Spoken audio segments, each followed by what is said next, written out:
100 ஆண்டுகளுக்கு முன்பு கோட்டயம் மாவட்டம் வைக்கம் மகாதேவர் கோவில் இருந்த தெருவில் உழைக்கும் அடித்தட்டு மக்கள் நடக்க அனுமதி கிடையாது.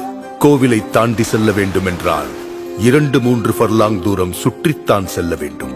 மாதவன் என்னும் வழக்கறிஞர் வழக்காடுவதற்காக நீதிமன்றத்திற்கு சென்று கொண்டிருந்தார். நீதிமன்றம் அரண்மனைக்குள் இருந்தது. ராஜாவின் பிறந்த நாள் என்பதால் அரண்மனையில் பந்தல் போட்டு வைத்திருந்தார்கள். நீதிமன்றமும் பந்தலுக்குள் அகப்பட்டுக் கொண்டது. யாருக்கும் எதற்கும் அசைந்து கொடுக்காத விஷ விருட்சங்களாக வளர்ந்து நின்ற சாதியும் மதமும் மாதவனுக்கு அனுமதியை மறுத்தது. நீதியை நெருங்குவதை தீண்டாமை தடுத்து நின்றது. மாதவன் விடவில்லை. அண்ணல் காந்தியடிகளின் ஆலோசனையில் தலைவர்கள் காங்கிரஸ் கட்சியுடன் 1924ஆம் வருடம் மார்ச் 30 அன்று தெருவுக்குள் நுழையும் சத்தியாகிரக போராட்டத்தை தொடங்கினார்கள். உயர் சாதியினரும் விடவில்லை. வைக்கம் போராட்டத்திற்கு எதிரான இயக்கத்தை உருவாக்கினர். காவலர்கள் போட்டிருந்த தடுப்பை கூட நெருங்க விடாமல் போராட்டக்காரர்களை தடுத்தார்கள், மிரட்டினார்கள். கண்ணிருந்தால் தானே பாதை தெரியும் என சுண்ணாம்பு நீரை கண்ணில் வீசி பார்வையை தடுத்தார்கள். போராட்டம் தளராமல் தொடர அரசனுக்கு மூக்கு வியர்த்தது. T K. Madhavan, Kesava Menon, George Joseph என 19 தலைவர்களையும் கைது செய்தார். போராட்டத்தை வழிநடத்த தலைமை இல்லை. சிறையில் அடைப்பட்ட தலைவர்களுக்கும் வேறு வழியில்லை. காங்கிரஸ் கமிட்டிக்கு கடிதம் எழுதினார்கள். நீங்கள் வந்து போராட்டத்திற்கு உயிரூட்ட வேண்டும், இல்லை என்றால் அரசரிடம் மன்னிப்பு கேட்டு போராட்டத்தை கைவிட வேண்டிய நிலைக்கு தள்ளப்படுவோம் என்றது கடிதம். போராட்டத்தை தாங்கி பிடிக்க இரும்பு கரமே வந்தது. சாதிக்கும் தீண்டாமைக்கும் எதிராக எந்த சமரசமும் இன்றி போராட்டத்தை தொடர புறப்பட்டார் தந்தை பெரியார்.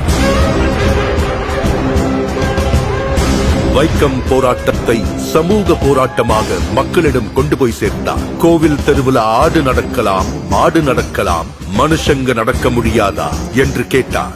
ஊர் ஊராக சென்று பிரச்சாரம் செய்தார். பெரியாரின் ஒவ்வொரு பேச்சும் வெடிகுண்டாக வெடித்து ஆதிக்க சாதிகளை அசைத்த மக்கள் கூட்டம் ஒன்று சேர்ந்தது. கலகலத்து போனது திருவிதாங்கூர் சமஸ்தானம். பெரியார் பேசுவதற்கு நீதிமன்றம் தடை விதித்தது. தங்கள் உத்தரவுக்கு மதிப்பளிக்க முடியாமைக்கு வருந்துகிறேன் என பெரியார் பதிலடி கொடுத்தார். கைதும் செய்யப்பட்டார். 1 மாதம் சிறையில் இருந்து திரும்பிய பெரியார் மறுபடியும் வைக்கம் சென்றார். மீண்டும் பிரச்சாரம், மீண்டும் சிறை. இம்முறை 4 மாத கடுங்காவல் தண்டனை. மலையை சிறை என்ன செய்துவிட முடியும்? இந்த நேரத்தில் திருவிதாங்கூர் ராஜா சர் ராமவர்மா திடீரென காலமானார். சிறையில் இருந்தவர்கள் விடுதலை செய்யப்பட்டனர். வெளியே வந்த பெரியார் மீண்டும் போராடினார். பெரியார் தலைமையிலான போராட்டத்திற்கு பலன் கிடைத்தது. திருவிதாங்கூர் ராணி பேச்சுவார்த்தைக்கு முன்வந்தார். அண்ணல் காந்தியடிகளை பேச்சுவார்த்தைக்கு அழைத்தார்கள். பேச்சுவார்த்தைக்கு வந்த காந்தியடிகளிடம் தெருவில் நடக்கக்கூட அனுமதி வழங்குகிறோம், அதற்கடுத்து ராமசாமி கோவிலுக்குள்ளும் நுழைய வேண்டும் என போராடினால் என்ன செய்வது என்று ராணி கேட்க காந்தியடிகள் பெரியாரிடம் பேசினார். பெரியார் தனது நிலைப்பாட்டை விட்டுக் கொடுக்கவில்லை. பாதையை திறந்து விடட்டும், அதற்காக கோவிலுக்குள் நுழைய போராட மாட்டோம் என உத்தரவாதம் கொடுக்க முடியாது. வேண்டுமென்றால் இப்போதைக்கு அதற்காக போராட மாட்டோம் என சொல்லுங்கள் என்றார் பெரியார். பெரியாரை தன் வழிக்கு கொண்டு வர முடியாது என காந்தியடிகளுக்கு புரிந்தது. பெரியாரின் நிபந்தனையை ராணியும் ஏற்றார். கோவிலை சுற்றியிருந்த 3 தெருக்களிலும் உழைக்கும் மக்களின் பாதங்கள் பதிந்தன.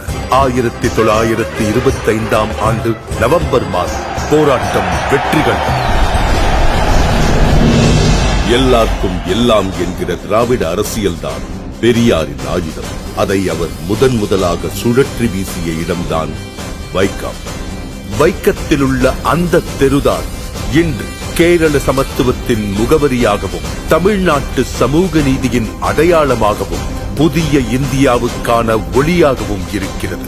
இம்மாபெரும் போராட்டத்தின் தொடர்ச்சியாக பொது உடைமையும் சமூக நீதியும் சமத்துவமும் தழைத்தோங்கும் ஆட்சியை அளித்து வருகிறார் கேரள முதல்வர் உயர் திரு பினராயி விஜயன் அவர்கள். அனைத்து சாதியினரும் அர்ச்சகராகலாம் என சட்டம் இயற்றினார் முத்தமிழறிஞர் டாக்டர் கலைஞர் அவர்கள். அதை நடைமுறைப்படுத்தினார் தமிழ்நாடு முதல்வர் உயர் திரு மு.க. ஸ்டாலின் அவர்கள். பெரியார் வகுத்து தந்த சமூக நீதி பாதையில் வீறுநடை போடுகிறது மாண்புமிகு தமிழ்நாடு முதலமைச்சர் திரு மு.க. ஸ்டாலின் அவர்களின் தலைமையிலான சமூக நீதி காக்கும் அரசு.